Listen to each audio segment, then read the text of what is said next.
Questions. I have a couple of questions. If a black person wears a blonde wig and blue eye contacts, is that cultural appropriation? If a white person wears dreadlocks and gets surgical enhancements to their butt implants, or something like that, is that a form of cultural appropriation? If a Latino person goes to a Braves game and participates in the tomahawk chop, is that a form of cultural appropriation? If a white person goes to a Chinese New Year celebration and wears a geisha outfit or something like that, is that a form of cultural appropriation? Because that's two different cultures. So,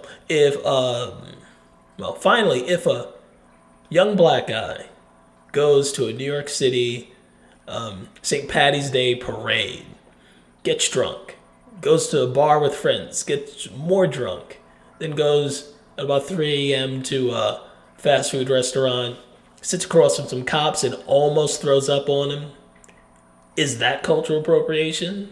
Or is it cultural appreciation?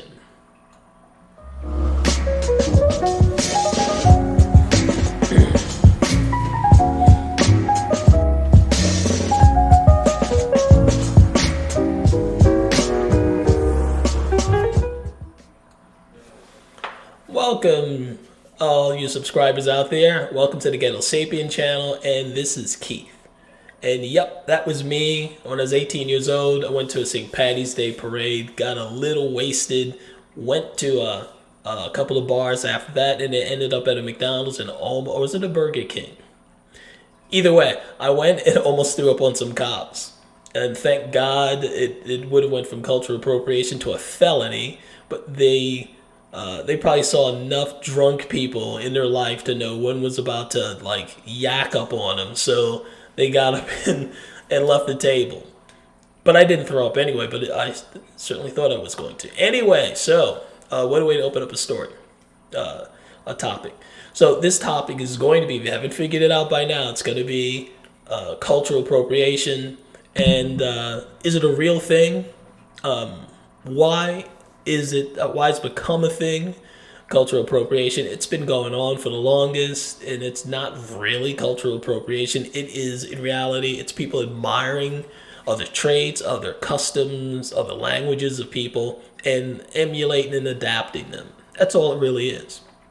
You can't culturally appropriate a culture anyway nowadays.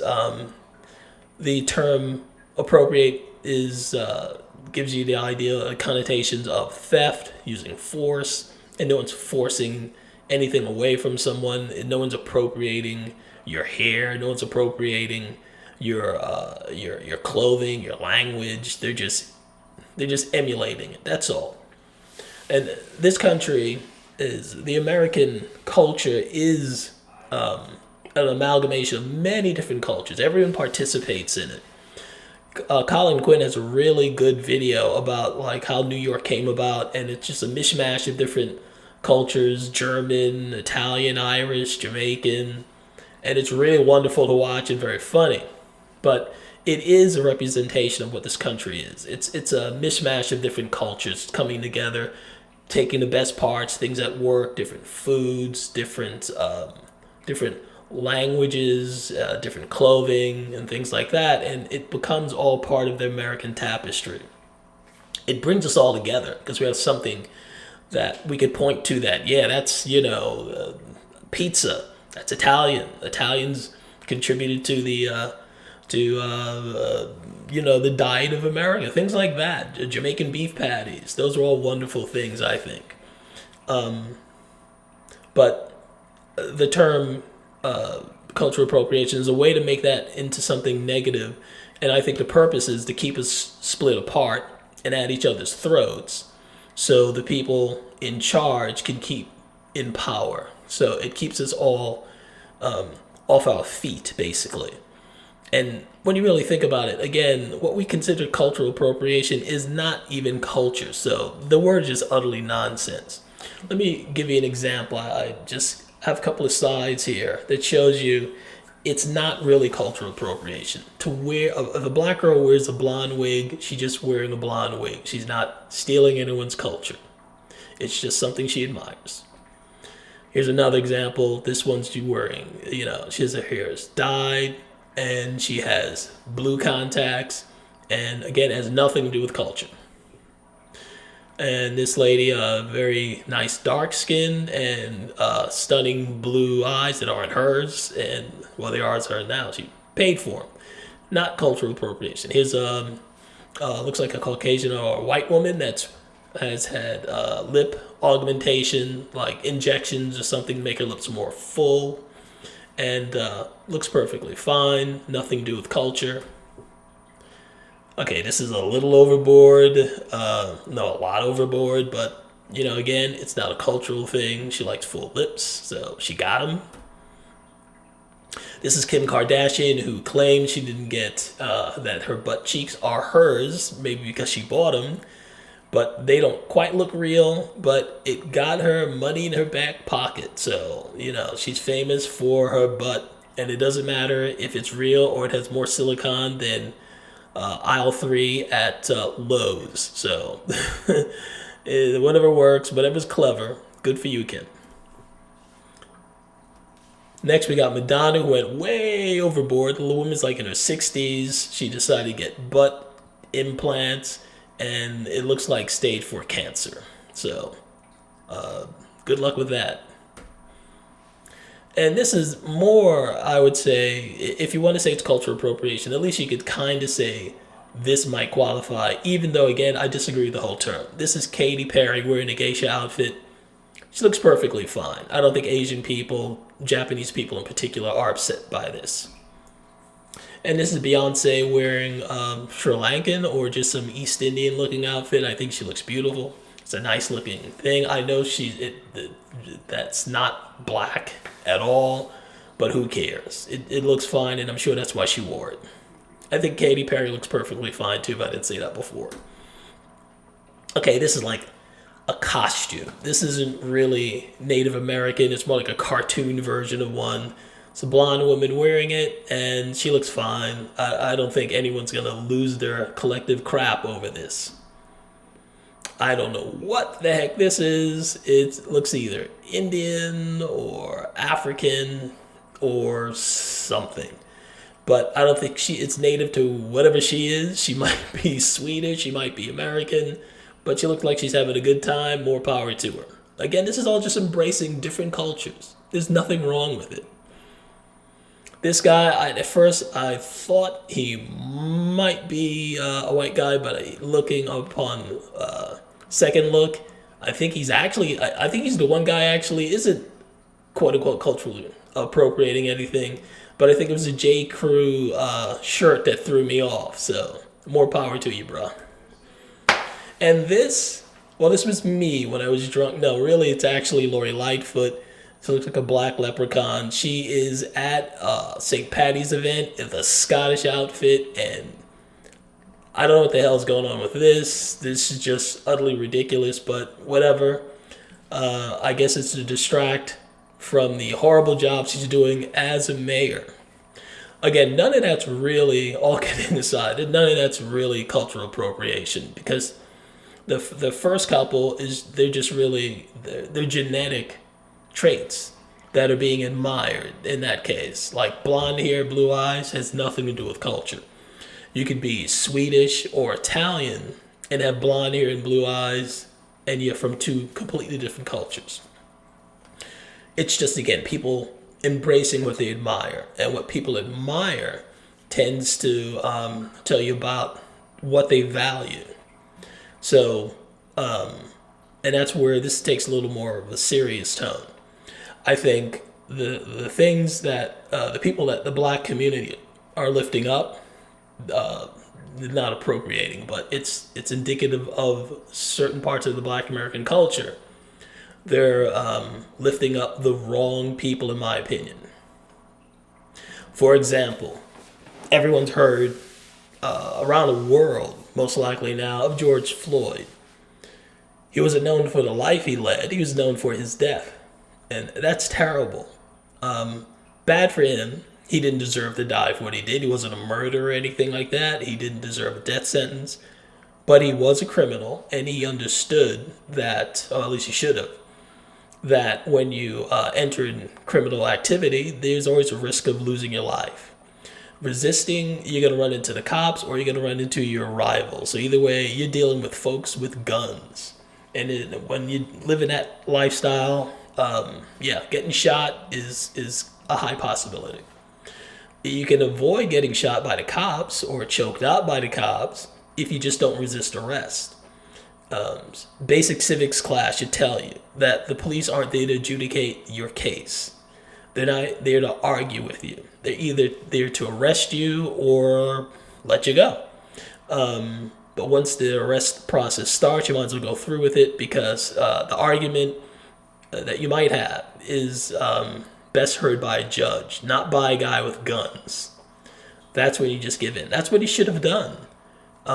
Same with Robert Brown. What he should have done was actually put his hands up. I'm sorry, not Robert, Michael Brown. What he should have done in Ferguson, he should have actually had his hands up. He should not have run at the police, as the evidence showed, and the police shot him.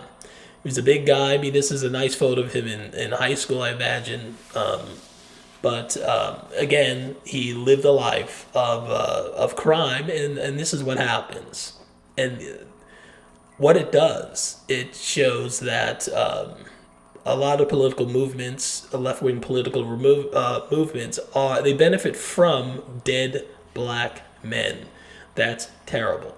I think it sets a horrible precedent for the community if they only value dead black men, and that's what they've done in this case, with the case of George Floyd and Michael Brown. And the community was never like this before. This is a new phenomenon. We used to never really embrace thieves and thugs. We always looked for the good guy, the upstanding family man, the God-fearing man. I'll give you an example. Back in the 1960s, during the Civil Rights era, there was a boxer named Floyd Patterson. And he was an upstanding guy, family man, two-time world champ. This is before Cassius Clay, a.k.a. Muhammad Ali. And he was loved by the black community. Straight-laced dude, didn't drink, and as far as we knew. And then there's another guy came on the scene. This guy, Sonny Liston, big brawler, natural fighter, monster guy. I mean, no one can stand up to him. He's unbeatable. But he had ties to the mob. He was a womanizer. He was into drugs and alcohol. Well, I'm not sure about drugs, but definitely alcohol. And the big thing was the mob, and he had a criminal background.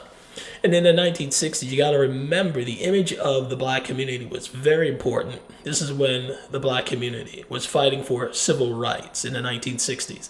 Could not afford to be associated with someone like Sonny Liston. So when he won against, when he won against, not George Floyd, not Michael Brown, when he won against Floyd Patterson, the black community still rejected him, even though he was the champ. And it was kind of sad, but that he couldn't embrace him. But again, he could not afford to be associated with a negative image of black men. They still lauded and lifted up Floyd Patterson. Because back then, the black community understood the value of image, and a negative image hurt the entire community. Now that seems to be abandoned, because again, we're embracing victimology, weak men, and criminals. That is not going to work for the community. And while we're talking about cultural appropriation, where one group admires the traits, the positive aspects of another group, this is what's happening now. Clarence Thomas, brilliant man. He's sitting on the bench now in the Supreme Court. I'm sure most of you know that, and if you don't, look him up. Started from humble beginnings, raised by his grandfather. went on to become a circuit judge, and brilliant man. He is one of the few Constitution originalists sitting on the bench now. He's well read and consistently libertarian in his judicial prudence. He's a man to be admired. He's been married for a long time, no criminal record, of course, but he's rejected by the black community, and I'm sure most of them don't even know why. The black community would do very well by embracing and emulating this man while he's still here. Another man, Thomas Sowell, Dr. Thomas Sowell, economist. He is another brilliant man, author and historian, and he is greatly admired by everyone else but the black community. He's alive now. He's written many books, I think, that are wonderful books. He well read. He's a columnist, well spoken guy, not embraced by the black community. And here is the late great Walter E. Williams, also a doctorate in economics. Brilliant man. He's an author as well. Quick-witted. He knew his stuff. He was one of the hardest jobs you could do is to host a live talk radio show, and he used to just sub for Rush Limbaugh. He'd go on for like 2 hours, and I loved listening to this guy. Libertarian, conservative, and just on point. These are some of the best and brightest of the black community, and they're rejected by the black community or ignored by them, and I think at the loss of the black community. If you're going to be upset about someone or some group appropriating your culture, you'd think black people would be upset by this, that they would want to embrace and adapt what these guys stand up for and stood up for. I think if we go back to doing that, we start paying attention to the best and brightest within the community and also other communities, instead of embracing thugs and thieves, I think the black community and the country as a whole would benefit greatly from it. But that's just my opinion. What's yours? Like, share, comment, and subscribe.